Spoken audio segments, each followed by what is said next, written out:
Well, good morning. This one's a little interesting. You hear me throw a lot of shade at different traditions. I shine a light on some as well. But I'm going to throw a little shade on a tradition that I usually talk up fairly positively. But this morning, a Hasidic rabbi from Florida talked about how the Tanya, and this is why it surprised me. I have studied Moshe Maimonides, who is, I think you can consider the author of the Zohar. But don't quote me on that. I'm not an expert on these things.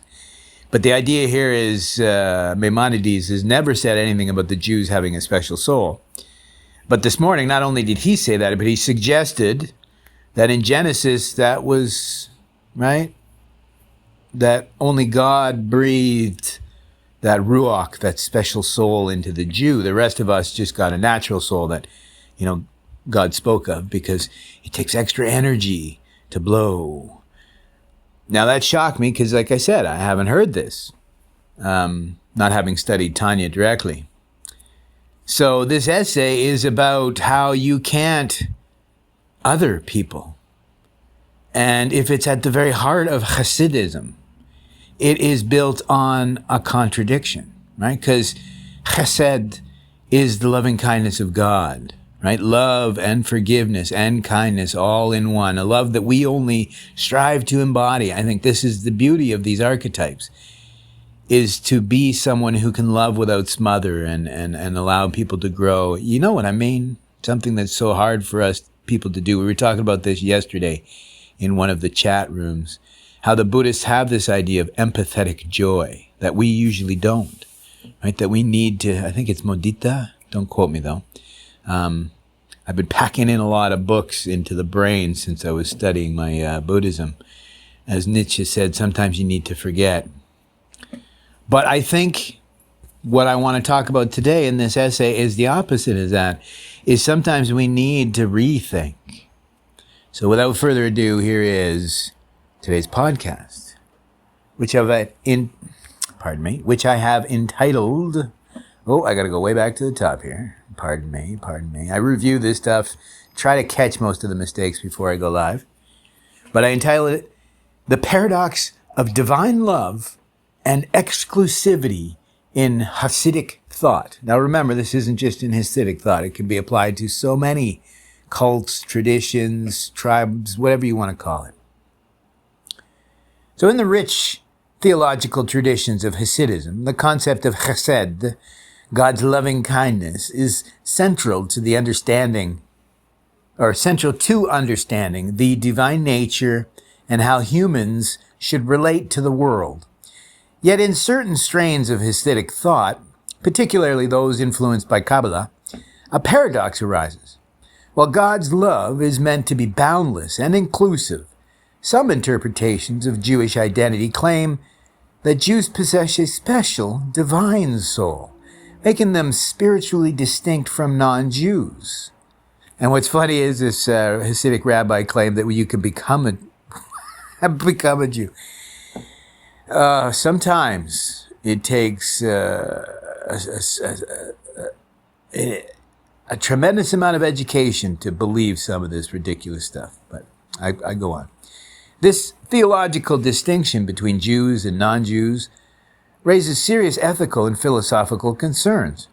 How can a belief system that emphasizes chesed, unconditional divine love, we even created the word loving kindness to translate this and then reused it for metta or maitri in Sanskrit and Pali.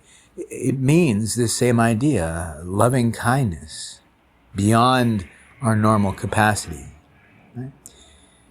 So how do we reconcile itself with the idea that some human beings are inherently more spiritually connected to God than others? Right? So this divine, unconditional divine love, yet some are more special than others. This essay explores this paradox, analyzing the theological foundations that underlie the idea of a special soul for Jews. But again, I say this could be others, right? Not to throw shade, but a Calvinist. I think that would denature the individual seeing others as being unfit or undestined for the same place. But so how this idea of a special soul for Jews conflicts with the core principles of Chesed and the ethical implications of such a belief. I'm sorry, I pronounce it so weird. I'll just say it normally from now on. It's just an inside joke with the wife I joke about. I pronounce things weird on purpose. So I'll continue here with Chesed. Finally, we will examine how a rethinking of the doctrine of closeness or Chosenness, pardon me, because it also means that they're closer to God. I apologize. My brain is weird. So we will examine how a rethinking of the doctrine of closeness, chosenness, could help reconcile Chesed with a vision of universal human dignity, rooted in the idea of I and thou, a relationship, as proposed by philosopher Martin Buber, but it's also in the Upanishads. And I got to apologize again. I didn't do anything I was going to say. Right? So it's a doctrine of chosenness. They're the chosen people, but the closeness idea is because they are not only closer to God, they also have an affinity with, but they're also destined to have a closer connection, affinity, attachment to God. So it's all of it combined. It's denaturing, and as W.E.B. Du Bois said, as Martin Buber said, as the Isha Upanishad, lines 6 and 7 says, you have to see yourself in others and the other in oneself. Otherwise, you'll never be fully happy. I guess I'll say it at that. So next, Chesed, the heart of divine love. At its core, Chesed represents the divine attribute of love, mercy, and kindness. In Jewish thought, God's love is not conditional. It is given freely to all of creation. Hasidism, especially within the Chabad tradition, teaches that Chesed is the force that sustains the world, continually emanating from God in an infinite flow of love, not unlike Shakti in the eternal Dharma, but I digress. This divine love is not reserved for any specific group. Rather, it is available to all people and all things, regardless of their background or their status. Yet, certain strains of Hasidic and Kabbalistic thought, and I've said this, many other traditions suffer from this exact same affect. They introduce a distinction between themselves and others, Jews and non-Jews, Christians and non-Christians, Protestants, Catholics, Orthodox, Buddhist, non-Buddhist, Hindu, Shaivist, Vaishnava. You can find a million different labels that can differentiate ourselves. Our goal is to see what we share first. But I digress again. This asserting that they may have a special connection to God that others do not. This is most clearly articulated in the Jewish tradition in the Tanya, a foundational text of Chabad Hasidism, where the Jewish soul is described as possessing a divine soul, nefesh, Elokim, while non-Jews are said to have only a natural soul, nefesh, habachmet. The Tanya claims that the Jewish soul is directly breathed into by God. Well, why did I let that go? No, our soul is breathed into us, right? That's the ruach. And the reason why I'm familiar with this is because I do believe that Friedrich Nietzsche was playing on this idea when he was talking about something related. It sounds very similar in the German, but again, I digress.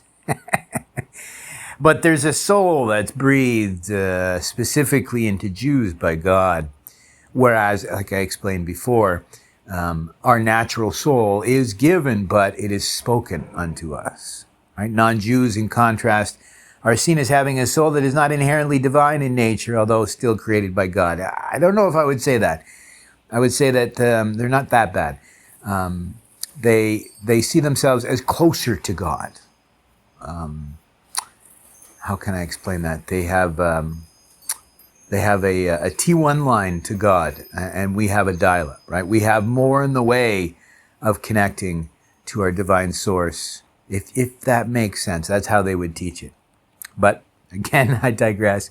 And we go on to the next section called The Paradox, Divine Love and Spiritual Exclusivity. The theological problem here is stark.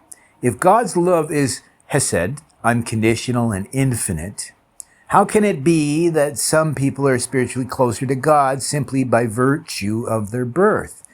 The doctrine of a special soul for Jews seems to imply that non-Jews are somehow spiritually inferior. And as I've said, they full on do. They don't just seems to, they do. Or at least we're not equally capable of connecting with the divine, or at least not as close, not as likely to want to. All of these sorts of ideas. This hierarchical view of spirituality is inherently at odds with the principle of Chesed, which is grounded in the idea that God's love and mercy are available to all beings, not just a select few. This tension raises serious ethical questions. If Jews are seen as spiritually superior to non-Jews, it risks dehumanizing non-Jews by suggesting that their capacity for connection to God is inherently less than that of Jews. It creates a distinction between us and them, and in doing so, it fosters an environment where the dignity of non-Jews is undermined. This theological divide contradicts the Torah's assertion that all humans are created in the image of God. That's Genesis 1:27, a fundamental affirmation of human equality and dignity.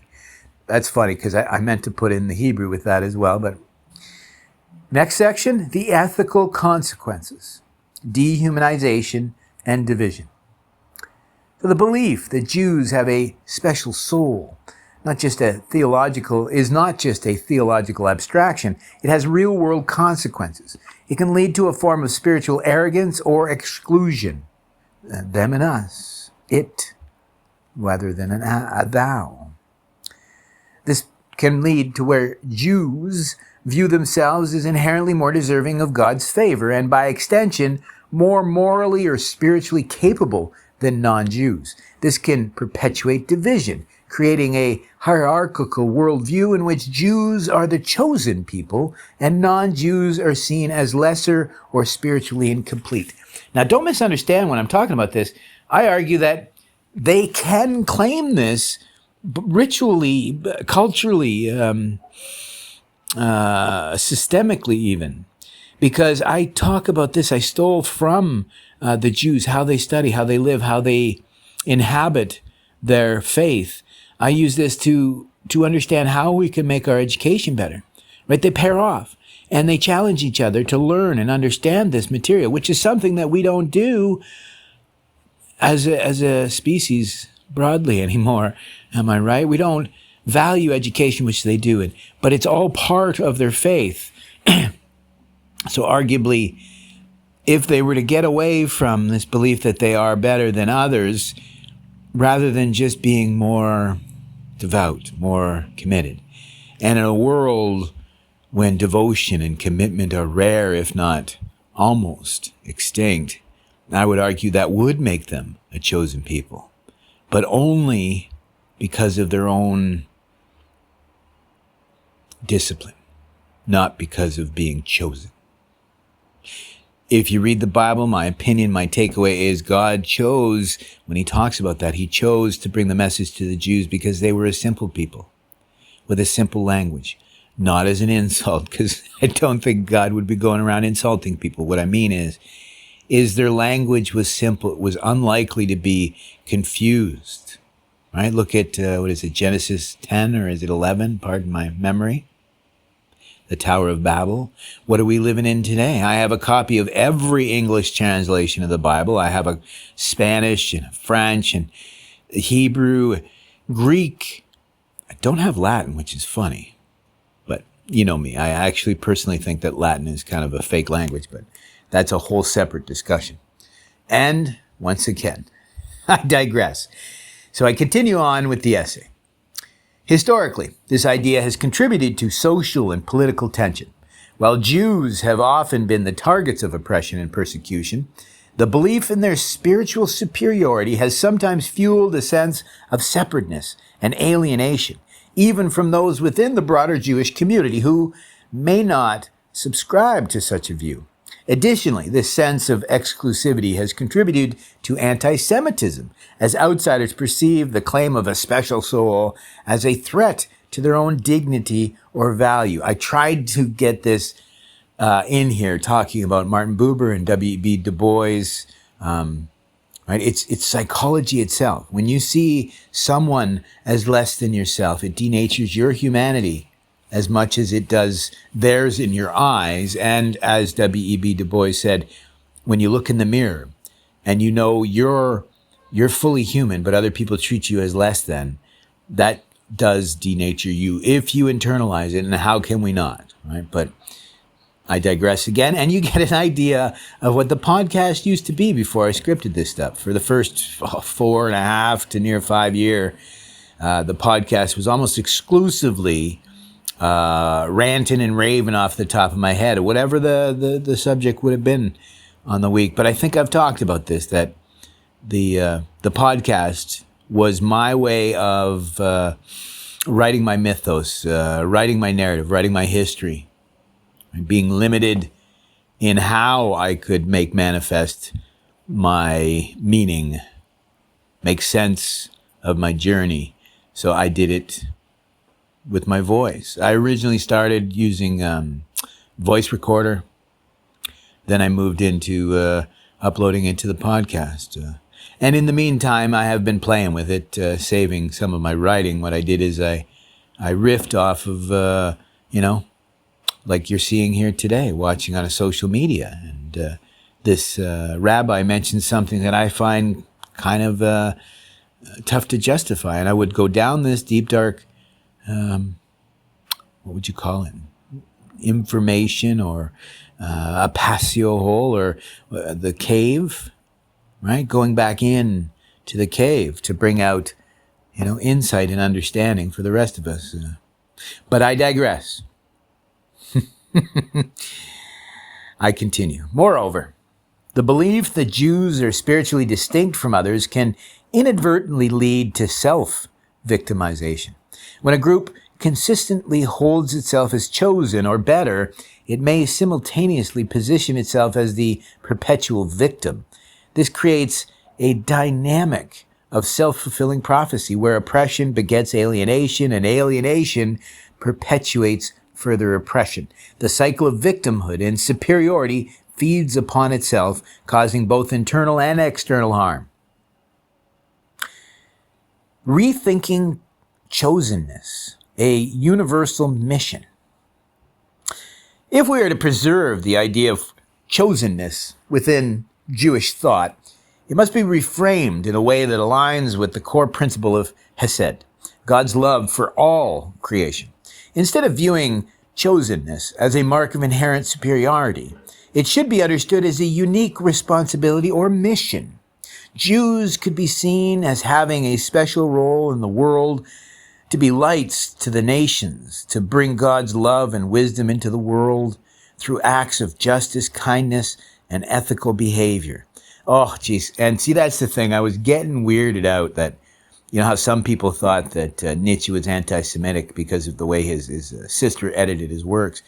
But just throughout this, the amount of times that I'm saying, saying Jew just sounds like I have some sort of,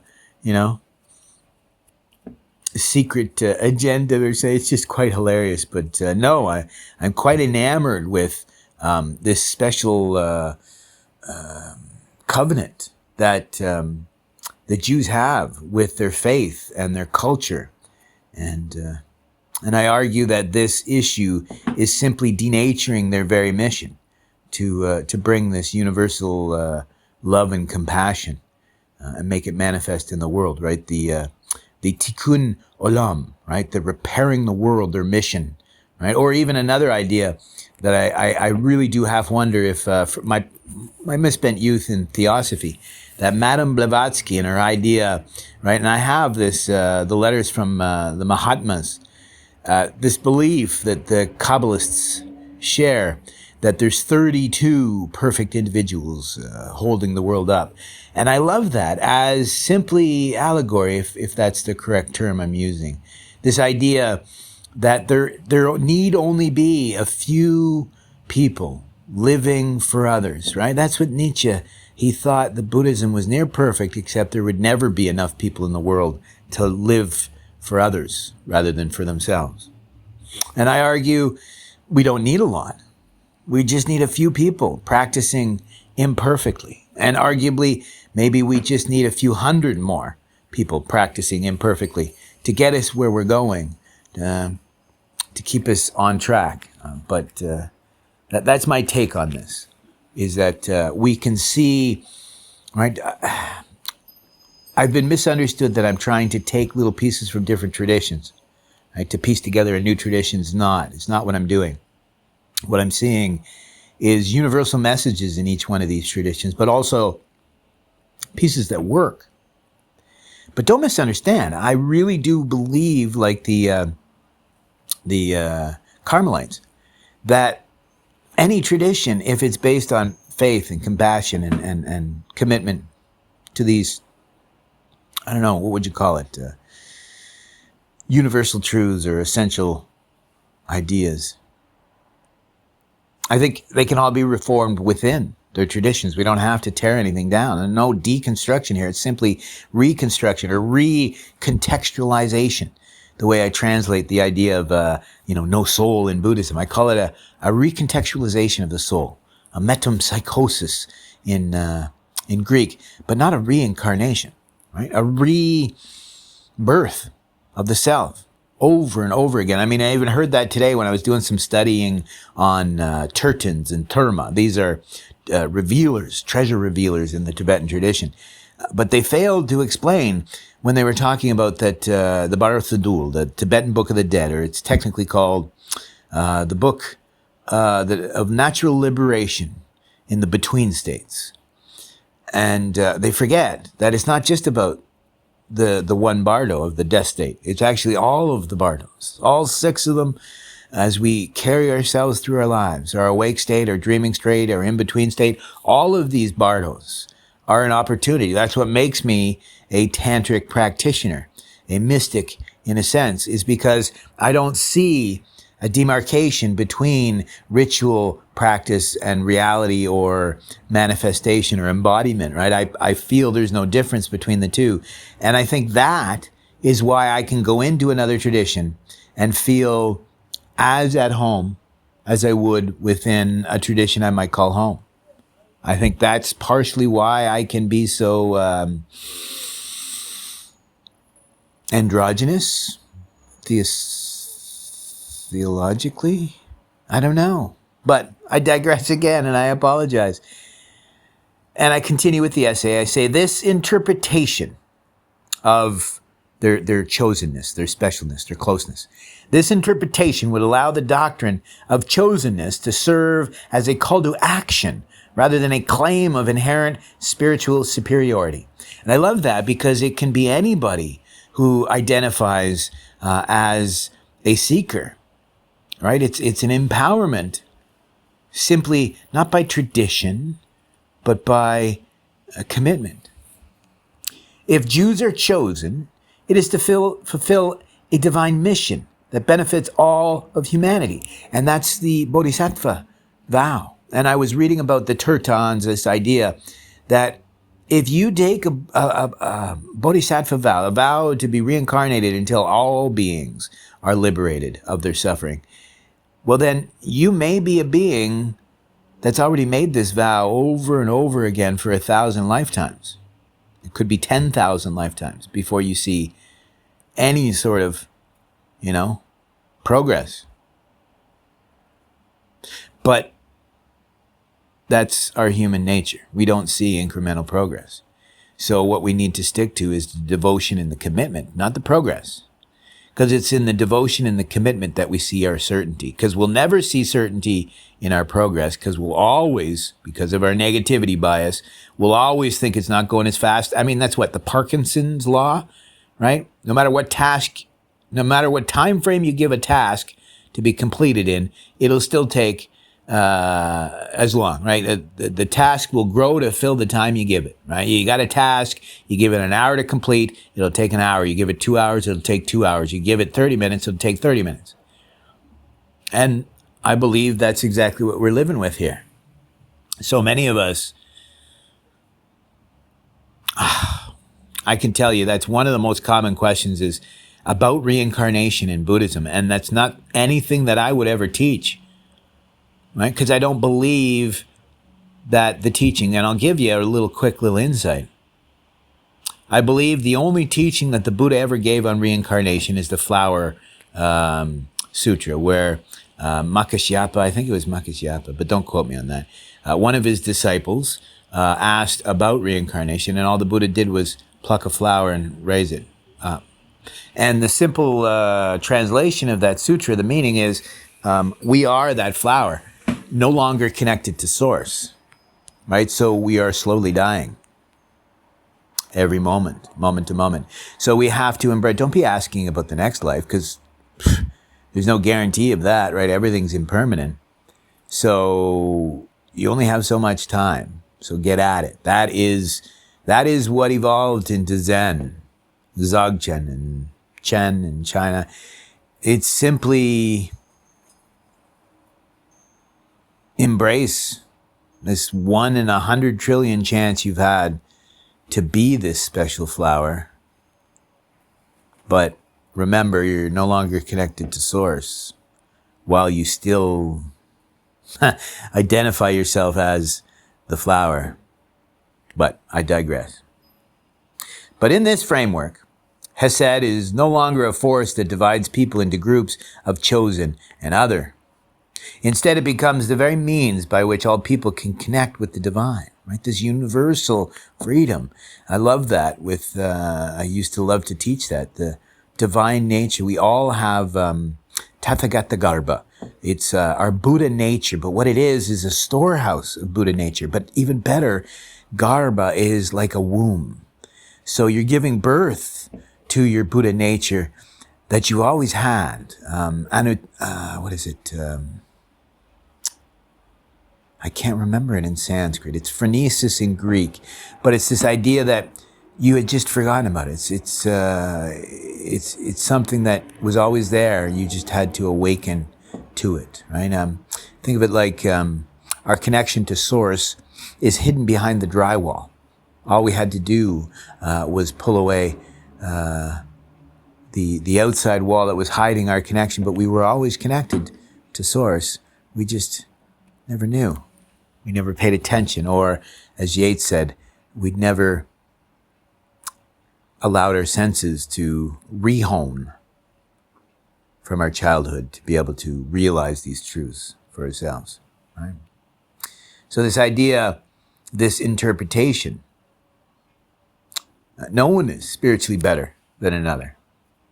But some of us can be entrusted with the sacred task of reflecting the divine love into the world. So next session, the I and Thou relationship, Martin Buber's vision of universal dignity. Martin Buber's philosophy at I and Thou offers a valuable framework for understanding how divine love can be reconciled with universal human dignity. Buber's vision emphasizes the importance of authentic relationships, where each individual is recognized as a unique, equal subject. In the I-Thou relationship, there's no hierarchy. Each person is treated with respect and dignity, and each encounter is an opportunity to experience the divine. And in Japanese, they have this, it's ichigo ichie, and it means one moment, one time. And they treat everything as truly, it's, Heraclitus said, no two men can cross the same river, or it's the 10 men of the Himalayan monks, right? 10 monks cross a river, and it was quite dangerous in the Himalayas, so they count to make sure that everyone crosses, but they keep getting a 9 count. Well, because they keep forgetting to count themselves.